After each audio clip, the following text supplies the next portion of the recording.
What is going on, everyone? Nico Lind here, and as you guys saw in the last video that I just posted, it's an exciting day. We just bought our second Bahamian built 23 Albury. Here she is, and this video is not going to be a walkthrough kind of tour of this boat. I'll link that video at the top where I announced that we got this boat. But I'm making this video because for the past week it's been blowing like 25 to 30 knots here in the Abacos, and today is still blowing like 20 knots. And I just picked the boat up from Elbow and have to get it back to Treasure Cay. And so I have a long and rough run in front of me, and I am a firm believer that the 23 Albury is the single most capable, 23-foot class boat in the world, bar none. And I'm gonna put my money where my mouth is and prove it to you guys today by taking you along with me for my rough and wet journey back to Treasure Cay. And so should be pretty good. It's going to be blowing kind of out of the northeast, so it's going to be somewhat of a beam sea the entire way, but I'm guaranteeing right now the boat's not going to slam at all. I'm going to be able to run at speed. This little boat is going to eat it up. So without further ado, let's get up on plane, get over to on the way to Treasure, and I'm going to show you guys how she performs. All right, so this is me coming to you guys in the future. You can see the boats here. I made it to my buddy's house until we get on the lift. But real quick before we get on this journey, I do want to remind you guys to please subscribe to the channel if you like any of the Bahamas and boating content that I do. It helps me big time and lets me know that you guys enjoy the content I make. Liking the video helps also, and then comment below what you want to see. That way I can make the videos that you guys want to see. But let's get back to the trip. All right, so this is Future Nick coming at you one more time because I want to highlight the exact weather I was dealing with today in the sea trial. And so I have my weather app up here. I'm going to put a screenshot of today's weather up on the screen right now. And so you can see, looking at all the wind forecasting models, there's anywhere from 17 to 21 miles per hour of wind today. And so that's roughly, 16-ish, 15, 16 knots of wind. And it's coming straight from the northeast. And so if you guys know anything about the geography of the Bahamas, which I'll put a little map up of the Abacos right now, with the wind coming from the northeast, it's literally coming from the ocean and blowing straight onto the island of, Great Abaco. And so my ride from Elbow over to Treasure is literally with a straight beam sea the entire time. I have all of those waves and swells coming in, getting pushed in from the ocean into the Sea of Abaco. I have the wind at my beam, so it's not going to be a fun one, and it's going to be wet. And I feel the need to say this, and you're going to hear me talk about this a lot in the videos because I'm just preparing everyone, because I know there's going to be a lot of people in the comments commenting on how much spray there is and how wet it is. I am in a 23-foot center console out there on a day where the actual ocean forecast is 8.2-foot waves at 9 seconds and 16 to 21 miles per hour of wind. I don't care what center console what size center console you're on. If you're out in this weather with that coming at your beam, it's going to be wet. So please don't comment about the wetness of the boat. There's no staying dry in these conditions. Our Bahama 41 would have been wet too. So you can see it's going to be a rough one. So enough of me chatting. Let's get on the boat and get on over to Treasure. And one last little comment that I want to make, and I know I'm interrupting this video a lot, but I feel the need to explain myself a little bit, is that anyone who films on the ocean or any type of elevation knows that these cameras have a way of flattening things out. And so to y'all, I'm sure in this video, the seas are not going to look quite as bad as they actually are, but I just showed you guys the weather forecast where, again, the forecast was over 8-foot waves at 9 seconds. And so while in the video it might not look huge, I'm telling you, as someone who just did that trip and I'm sitting back out Treasure right now, it was quite rough. It's not even a day I would want to be out on the 41 Bahama, but enough of that. Let's get to it. All right, so I got you guys on my head cam right now. I'm gonna switch up the camera angles a little bit as I go, but for now, you're gonna be on the head cam so you can see exactly kind of what I'm looking at and where we're going. So let's get out on the water. After I get around, Lubber's Landing or Lubber's Quarters here, it's gonna get a little more rough. So let's see what the boat does.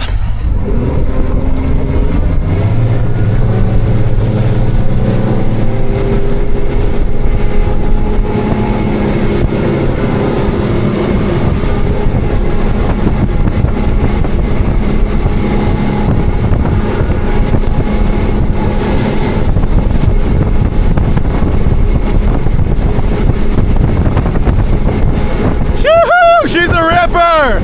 I love it!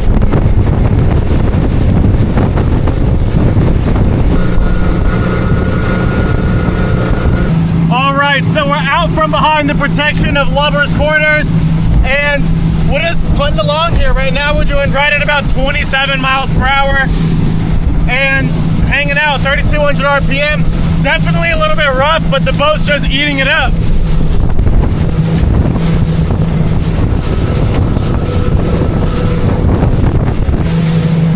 Let me tell you, I cannot stress how much I love these little Bahamian built Alburys. There's not a better little, there is not a better little boat in the world. This is amazing. All right, so we made it to the tip of Marsh Harbor. Here's Marsh Harbor over there. That's the new Montage Key.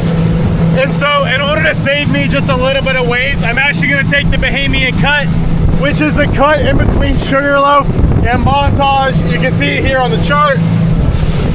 That'll give me a little bit of protection from the wind for a little bit.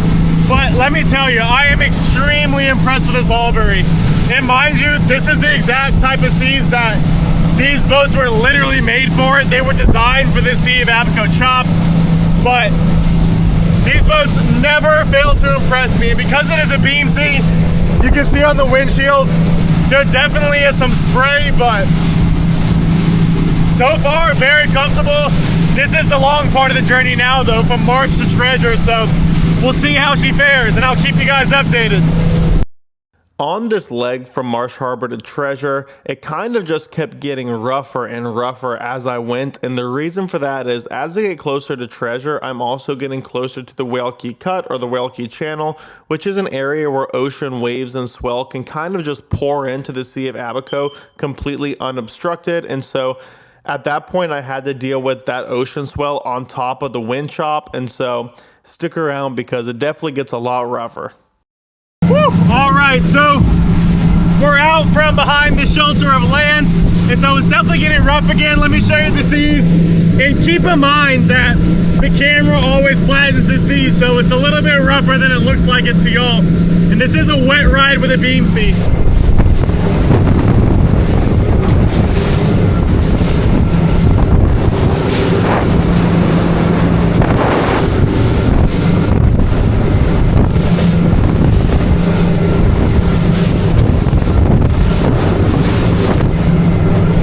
So definitely a little bit rough, but I'm sitting here at like 29, 30 miles per hour, which if you ask me, being in a 23-foot boat in these seas, cruising at 30 miles per hour is pretty freaking good. You know, I don't care how good the boat is. At the end of the day, it's a 23-foot boat, but it is taking these seas better than I could have ever wanted, you know. Yes, it is a little bit bumpy, but we're not slamming. And when it's eating it up at 30 miles per hour, so I could not be happier. Woohoo!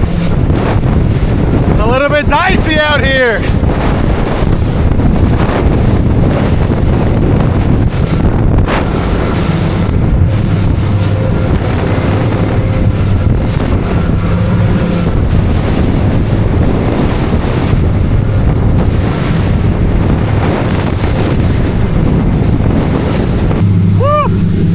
So we're continuing to chug along here. We're making pretty good timing for how big the seas are. It's something I do want to point out because I feel like there's going to be a bunch of keyboard warriors saying, oh, look how wet the ride is. Look at the spray. Again, I'm out in a 20-foot boat with a 20+ knot wind coming at my beam. You know, if I'm in the 41 Bahama, it's going to be wet in these conditions. This boat, though, I am extremely impressed by it, which is no surprise. Like I said, these Alburys were literally designed for the Sea of Abaco chop, which is where I am right now, but she's absolutely eating it up. You know, I would not want to be in another 23-footer in this seas other than this boat.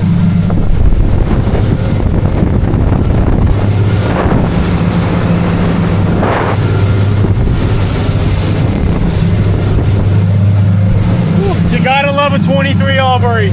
Let me tell you, woo, that crosswind coming directly off my beam is making for a very wet journey. I mean, look at me, and I'm gonna hold the camera up and let it get splashed for a second.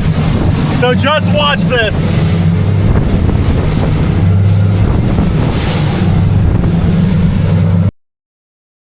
On this stretch from Marsh Harbor to Treasure, a lot of it I do get a little bit of land protection from Scotland and Guana Key, and so I'm getting a lot of wind chop, and it's pretty hefty wind chop, but I'm not getting a whole lot of ocean swell because those islands are kind of keeping that ocean swell from coming in.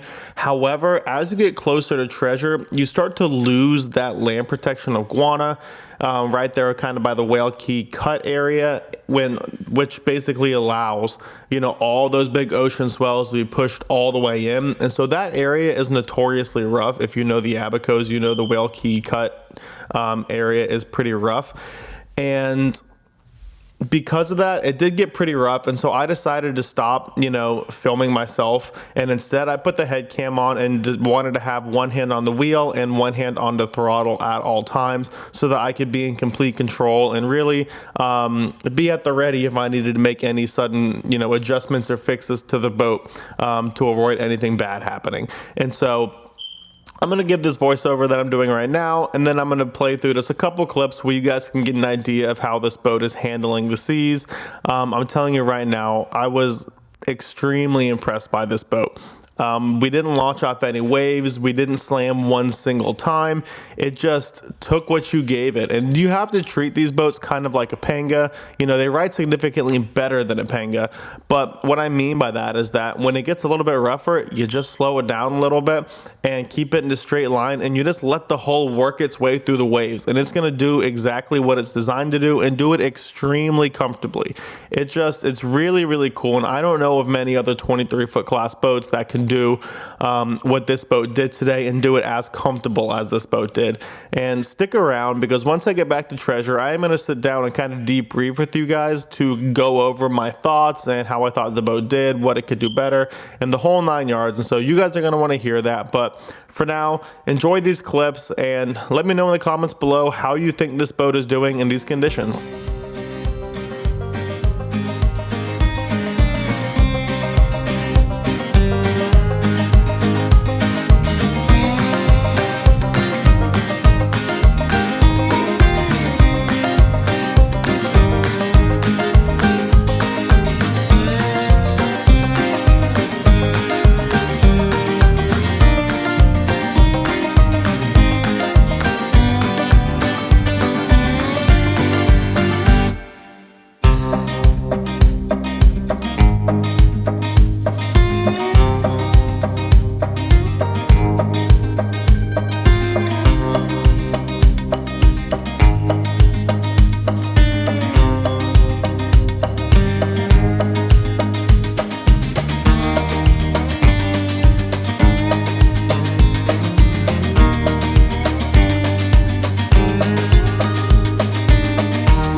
So we made it back here to Treasure.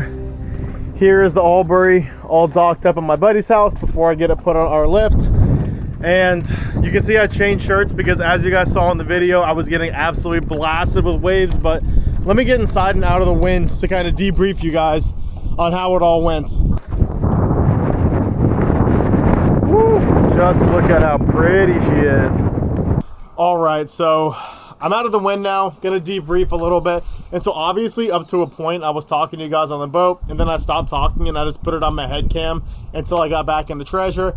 And the reason for that was because it was getting really rough. You know, as I got past the area where, you know, Man of War and Guana kind of protect you a little bit, more so into the Whale Key, you know, Whale Channel area where waves can just come all the way in basically to Treasure Cay and onto the main island.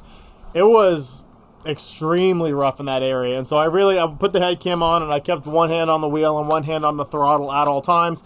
You know, in those situations, you really have to actively drive the boat. And, you know, to put things into perspective, you know, Tula, stop. Sorry, I got the doggy here with me. To put things into perspective, you know, the 41 Bahama would have been very uncomfortable today anyways. Any center console, and I don't care what you were in, would have been pretty uncomfortable. You know, in the video, y'all saw that 41 Valhalla flying by me when I was over by Marsh, and it was so pretty calm. You know, even that guy, if he had, you know, he went to Baker, so he didn't even get to any of the rough part, like the super rough part I'm talking about. But it would not have been fun. And so a little 23-foot Albury doing it, a 23-foot center console is absolutely impressive. And I know I've said it a bunch of times in this video, but again, I know there's a bunch of people who are going to comment about how much spray and how wet it was. It's a 23-foot boat going out with, you know, over 20 miles per hour of wind straight on the beam in super rough seas. Any center console would have been wet today. That's not a knock on Albury whatsoever. You know, the boat handled the ride beautifully. Didn't slam once. You know, a lot of up and down movement, obviously, and a lot of up and down movement, obviously, and it wasn't, it wasn't the most comfortable at times because it's a 23-footer, but the boat ate it up, didn't slam, just kept it up. I never had to come off plane. Obviously, I had to slow down in the rough stuff. You know, I was probably down to 22 miles per hour, which I think is still stellar for a little 23-foot center console in those conditions. And so I just want to give this Albury a lot of praise. You know, there's no secret that these boats are made to perform well and literally built to deal with these conditions. But this thing impressed the absolute hell out of me today. I mean, it ate up anything that the ocean and I could throw at it today. And if anyone out there is looking for, you know, a lower 23-ish foot class center console that is probably going to give them the best seat keeping abilities bar none, the 23 Albury should be the only choice. And, you know, Albury doesn't even know I exist, I don't think. You know, we bought both of our boats. There's no sponsorships. I don't have to say this. But I truly believe, you know, they are the cream of the crop when it comes to that 23-foot class. You know, there's a reason that we have two of them. And both of ours are Bahamian ones. Realistically, it doesn't matter, Bahamian or American. They're both extremely good boats and extremely overbuilt boats. But, man, I'm on cloud nine. That boat really, really impressed me today. Alright, but that's going to do it for this video. You know, it's just a pretty short and sweet one. I just wanted to give you guys a little taste of what this bad mamma jamma is capable of, you know, in the rough stuff, because there's not a whole lot of content out there on these 23 Alburys and how they handle, you know, the rough water. And so I hope that's helpful for anyone who, you know, who's interested in that kind of stuff. So, you know, please subscribe to the channel. It helps me a lot. Like this video, comment down below what you guys want to see, and I'll see you guys in the next video.